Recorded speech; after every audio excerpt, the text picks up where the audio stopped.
July 25th, 1909. The new flagship of the Blue Anchor Line, the SS Waratah, made harbor in Durban, Australia today, and frankly, one of her passengers couldn't get off the ship fast enough.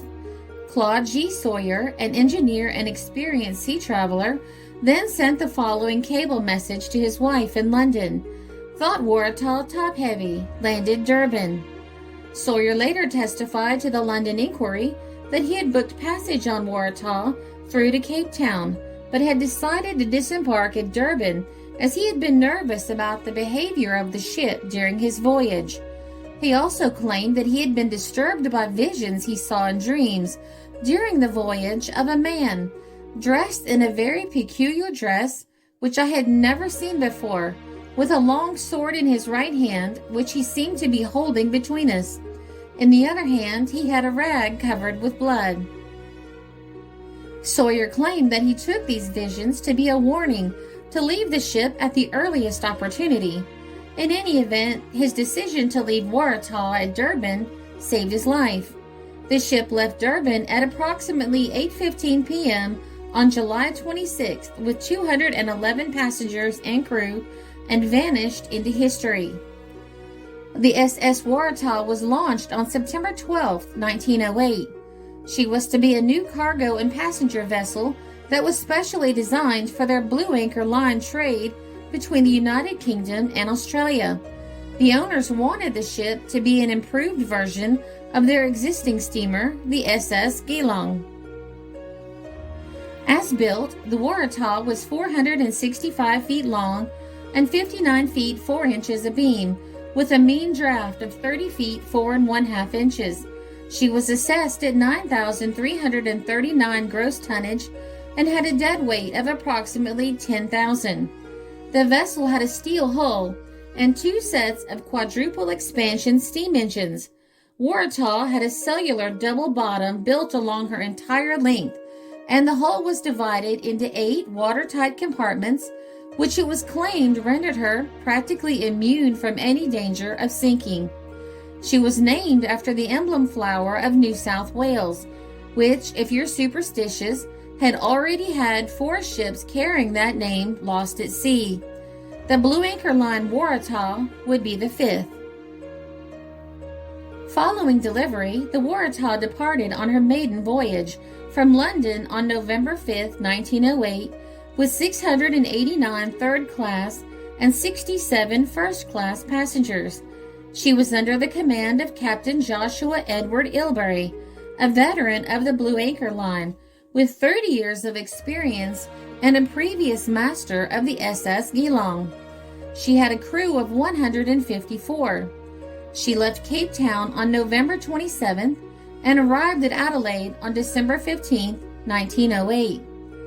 Early in the morning on December 6, 1908, Waratah's second officer reported a small fire in the lower starboard bunker that extended all the way to the engine room.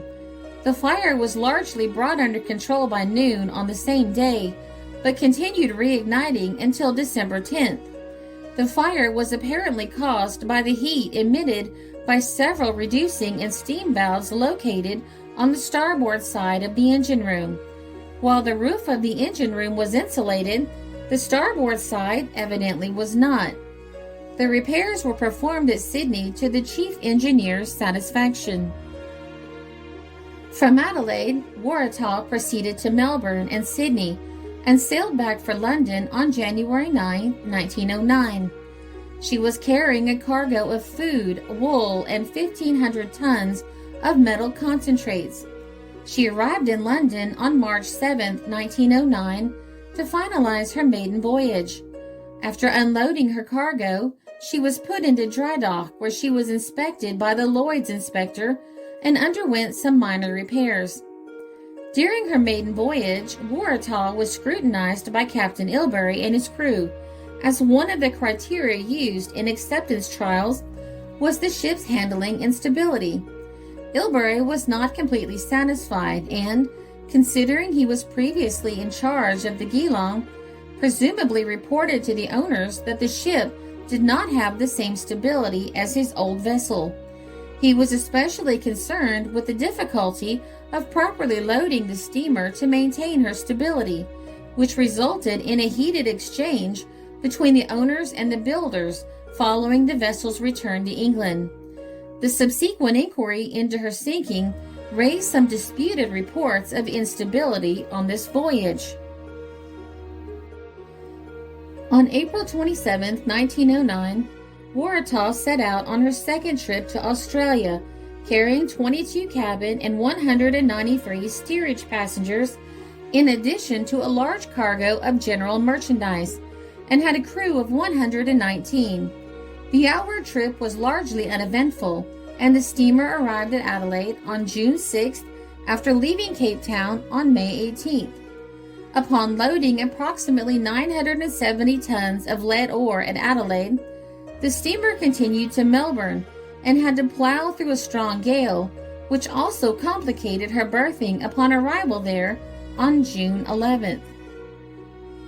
She continued on to Sydney, where she loaded her cargo for the return voyage, consisting, among other things, of flour, wool, dairy, frozen meat, and 7,800 bars of bullion, and departed on June 26th. She stopped to complete her loading at Melbourne and Adelaide, and set out from Adelaide on July 7th, bound for Durban and Cape Town, and then continuing to Europe. She had on board almost 100 passengers. Waratah reached Durban on the morning of July 25th, which is when Claude G. Sawyer, mentioned earlier, left the ship. The ship left Durban at approximately 8:15 p.m. on July 26th with 211 passengers and crew.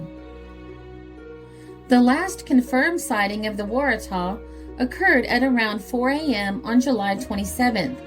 Waratah was spotted astern on the starboard side by the Clan Line steamer Clan McIntyre. As the Waratah was the faster ship, she drew level with Clan McIntyre by about 6 a.m., at which point both vessels communicated by signal lamp and exchanged customary information about the name and destination of their respective ships. Waratah, going approximately 13 knots, then overtook Clan McIntyre. She remained in sight of Clan McIntyre, gradually steaming away until she disappeared over the horizon by about 9:30 a.m. Later that day, the weather deteriorated quickly, with increasing wind and rough seas, developing into a cyclone by July 28th. The captain of Clan McIntyre said it was the worst weather he had experienced at sea in his 13 years as a seaman, with winds of exceptional strength causing tremendous swells. There were several further unconfirmed sightings. At around 5:30 p.m. on the 27th, a ship called the Harlow saw the smoke of a steamer on the horizon. There was so much smoke that her captain wondered if the steamer was on fire. When darkness fell, the crew of the Harlow could see the steamer's running lights approaching, but still 10 to 12 miles behind them. Suddenly, there were two bright flashes from the direction of the steamer, and the lights vanished. The captain thought they were caused by explosions, but the mate of the Harlow, who had also seen them, thought the flashes were brush fires on the shore. The captain agreed and did not even enter the events in the log. Only when he learned of the disappearance of the Waratah did he think the event significant. The Harlow was around 180 miles from Durban when the sighting took place. That same evening at around 9:30 p.m., the Union Castle liner Guelph headed north to Durban from the Cape of Good Hope, passed a ship and exchanged lamp signals, but because of the bad weather and poor visibility, they were only able to identify the last three letters of her name as T-A-H. Another possible sighting, which was not disclosed to the London inquiry at the time, was by Edward Joe Conker, a Cape Mounted rifleman who on July 28th was posted to carry out military exercises on the banks of the mouth of the Zoar River, along with signaller H. Adshead.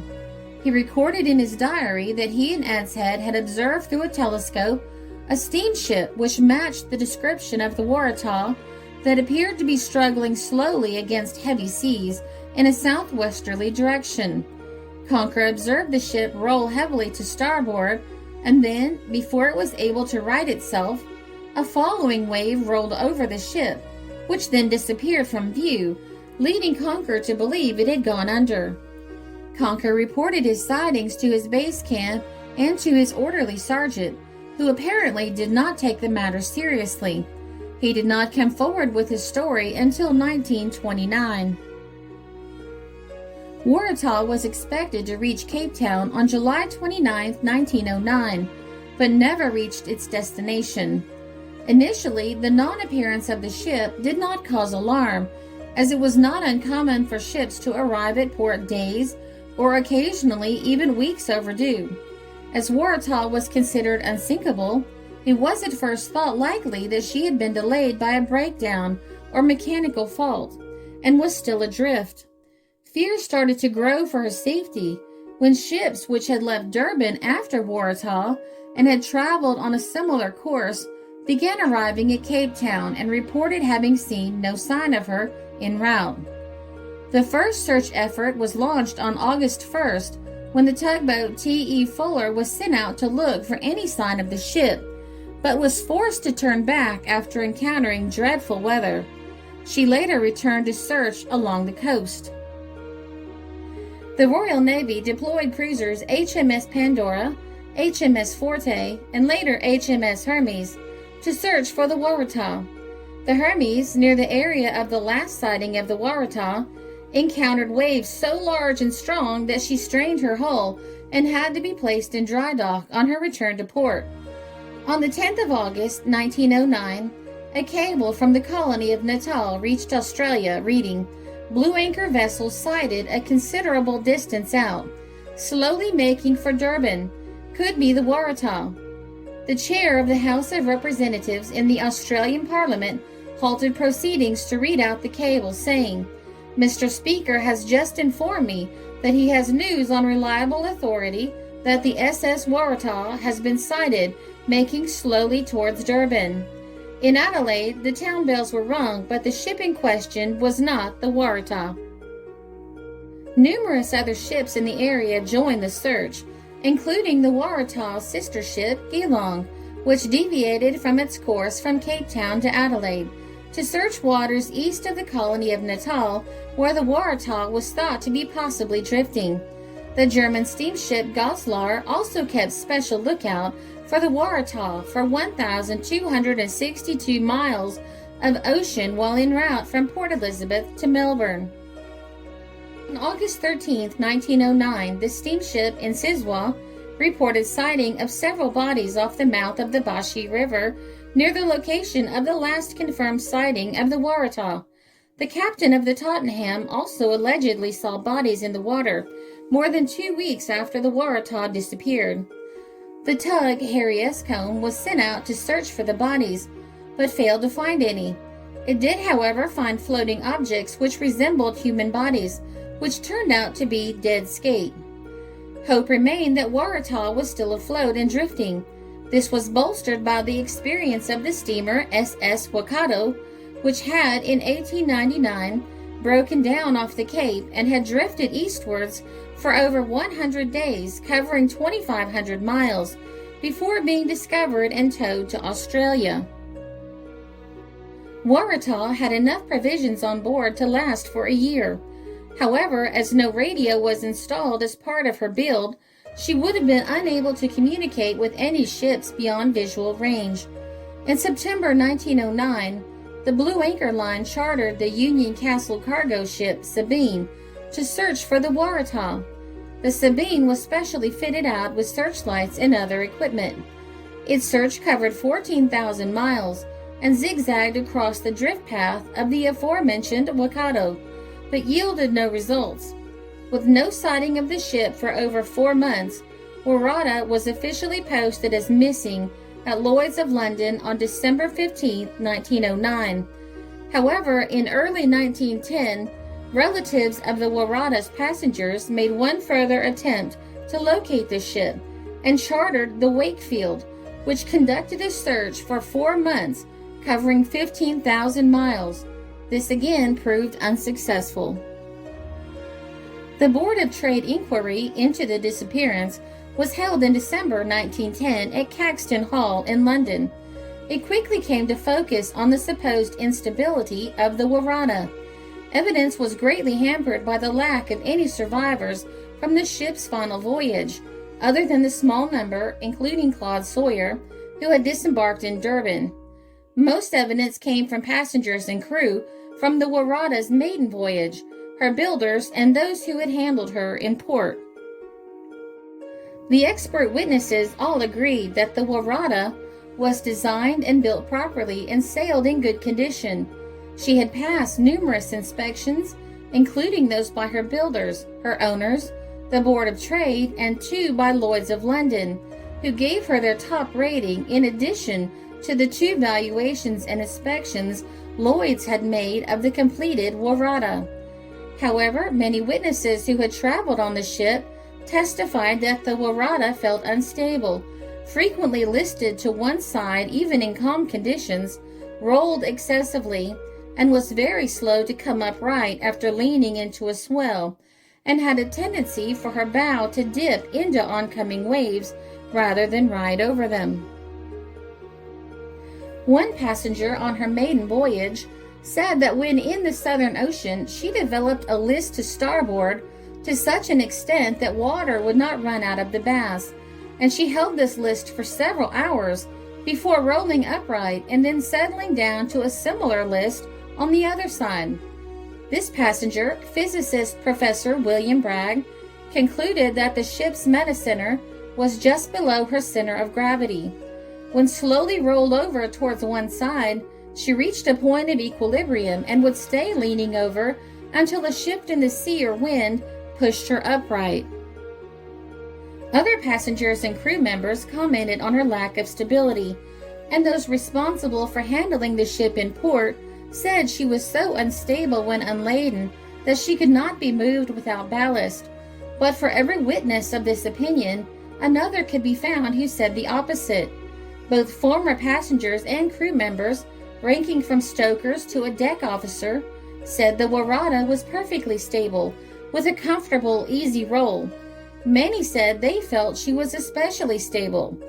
The ship's builders produced calculations to prove that even with a load of coal on her deck that several witnesses claimed she was carrying when she left Durban, she was not top-heavy. The inquiry was unable to make any conclusions from this mixed and contradictory evidence.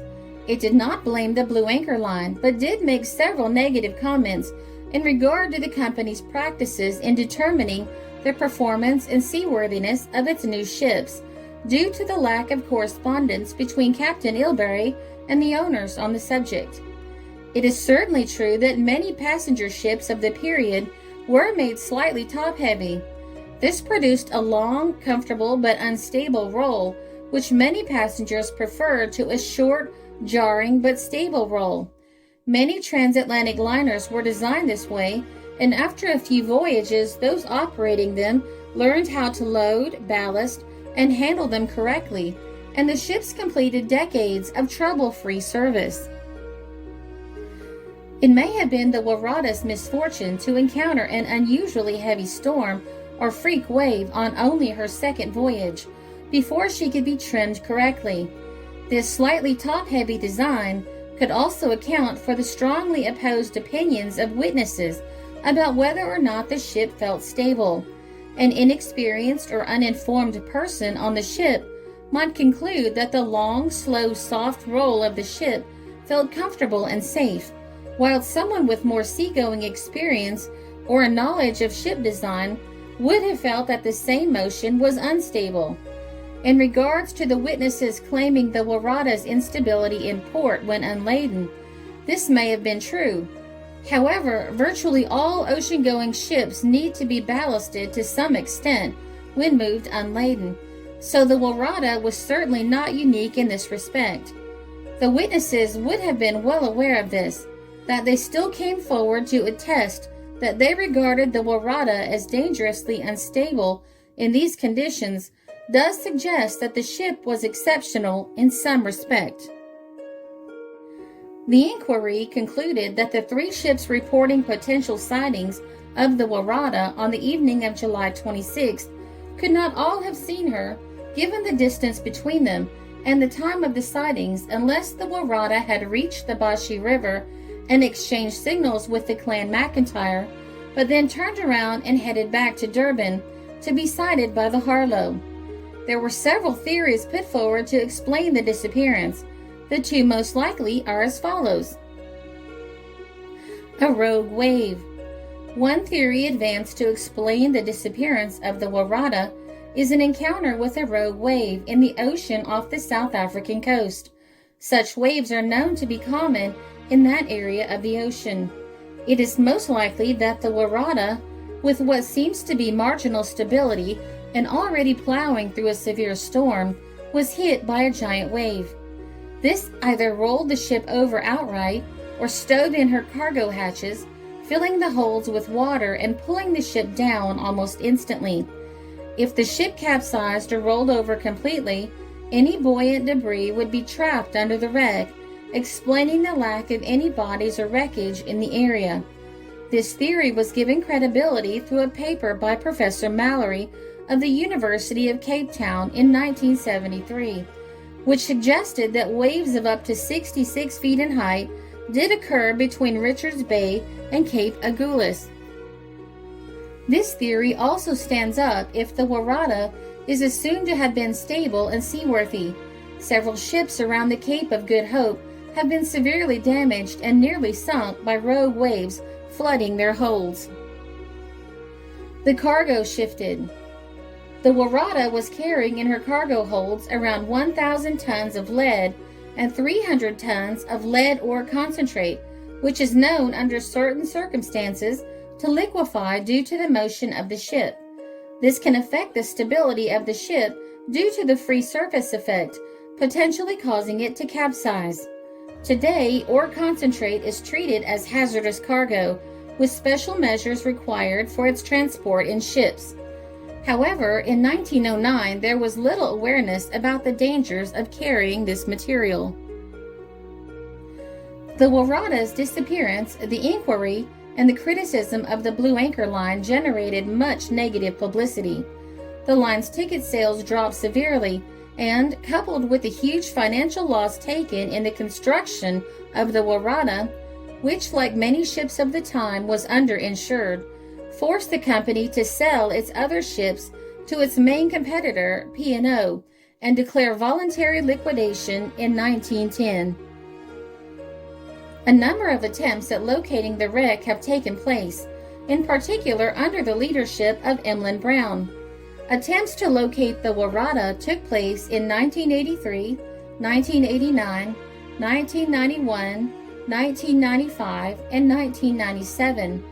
In 1999, reports reached the newspapers that the Waratah had been found just over 6 miles off the eastern coast of South Africa. A sonar scan conducted by Emlyn Brown's team had indeed located a wreck whose outlines seemed to match that of the Waratah. In 2001, however, a dive to the site revealed that the wreck was in fact that of the Nailsea Meadow, a merchant cargo ship that had fallen victim to a German U-boat during the Second World War. In 2004, Emlyn Brown, who had by then spent 22 years looking for the Waratah, declared that he was giving up the search. "I've exhausted all the options. I now have no idea where to look," he said.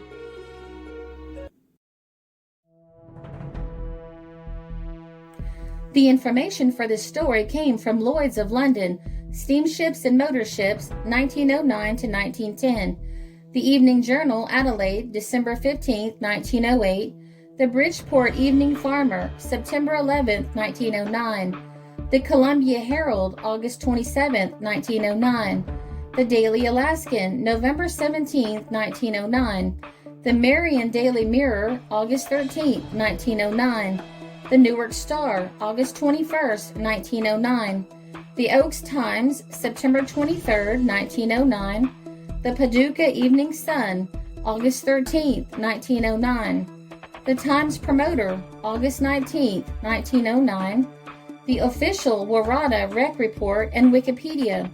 Visit numa.net to see some amazing underwater pictures of the Nailsea Meadow.